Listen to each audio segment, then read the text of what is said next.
Hi Hoopers, Katie here, and I'm here today to talk to you guys about the 5 most common mistakes I see beginner hoopers make and ways that you can avoid them. So the first most common mistake that I see people doing when they first learn to hoop, and even people who've been hooping for years and years, is that they don't practice both currents. So your current is, whichever direction you're hooping. So naturally you want to spin the hoop one direction. What usually feels really awkward is going the opposite direction, but it's really important to do that, and here's why. When I first started hooping, I think it was maybe, I'd been hooping for about 1.5 years or so, and I was really getting into it at that point, and I started having a lot of back pain just on one side of my back. And I thought, well, maybe it's the muscles in my back from going one direction. So I thought, okay, I guess I better start learning the opposite direction, at least with my waist hooping. So I got my big hoop out, and my very first hoop I had came up to here, and I learned the opposite direction. It was super awkward, but over the last few years, I really drill it. I don't have the back pain anymore. It also allows me to kind of open up my flow, incorporating breaks and things like that. And it's just a really important thing to focus on when you're, trying to have your whole body healthy and balanced. Okay, the second most common mistake that I often see are what are called T-Rex arms. So hooping like this because you don't really know what to do with your arms, or maybe you're hooping with one hand and so you hold the other one like this. So this is what we call T-Rex arms. So to kind of remedy that, you want to just be kind of very conscious and aware of what you're doing with your arms while you're hooping. What I would do is just waist hoop and see what you can do with your arms. Put them up, down, wrapping them around your body. You can also work on checking out the outside space around your hoop.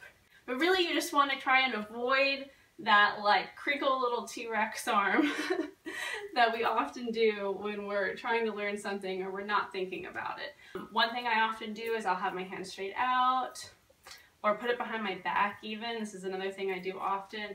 And even then when you start to do things like that, you'll find ways to incorporate your other arm. Another thing that I like to do as well is work on changing which hand I use, which goes along with working on your opposite current, and passing the hoop to each hand so that I'm not exclusively relying on my dominant hand. The other thing you can do is mimic what the other hand's doing. You can follow it, do the opposite like this. Just some ideas to throw out there. Common mistake I see is hoopers that stand still. They just stand here and they're doing, their escalators and they're spinning the hoop and their isolations, but they're not doing anything there. What you really want to practice is really moving your whole body and dancing with the hoop, moving your feet, turning. Turning is especially important when you're working on your shoulder hooping and learning how to shoulder hoop. Really try to incorporate your whole body into the movements instead of just focusing on one hand, because something like this is not as interesting or pretty as something like this. You also might want to attempt to practice changing levels, so instead of standing at this height all the time, to mix it up, come down. Okay, the fourth most common mistake I see are hoopers that are choosing the wrong size hoop. So either they're downsizing too quickly or they're using this really, really big hoop to work on different moves. I know it's not always easy to have, a selection of hoops on hand to practice with, but I really do recommend having, 2 or 3 hoops. You have your big on-body hoop, a more medium-sized hoop, and then maybe something small to work on tracing or something like that. When you're first starting out, you're going to want a larger hoop. You probably don't want to go straight for polypro. I know everybody always talks about polypro and stuff like that, but really you want something that's going to be a little slower and a little more flexible, not something so rigid like polypro. HDPE I find that it is a little bit slower to react, which gives you a little bit more time when you're learning things. So I really recommend 7/8 HDPE. You want to get a big hoop for practicing with, because when you use a hoop that's too small and you're trying to learn how to shoulder hoop, you end up, the hoop falls because you don't have enough time to really learn the movements that you need to.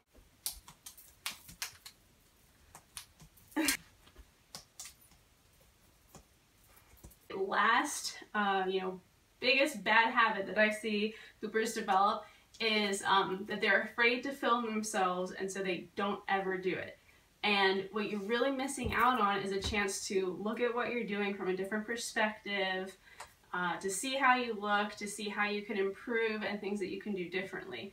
So you might realize, oh, that trick that I'm doing actually does look good, or that looks weird. I need to make sure I move my arm this way. And you don't have to show these videos to anybody at all. They can be just for you.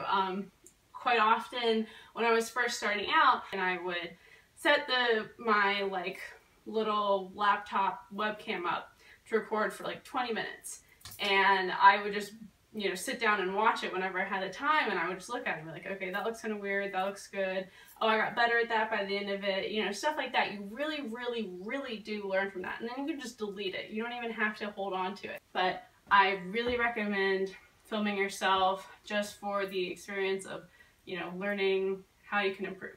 Alright, so those are our 5 top mistakes that I often see beginner hoopers make. So keep all of those things in mind, incorporate them into your practice and your flow, and you guys should see a ton of improvement. So I hope you enjoy, good luck, and happy hooping.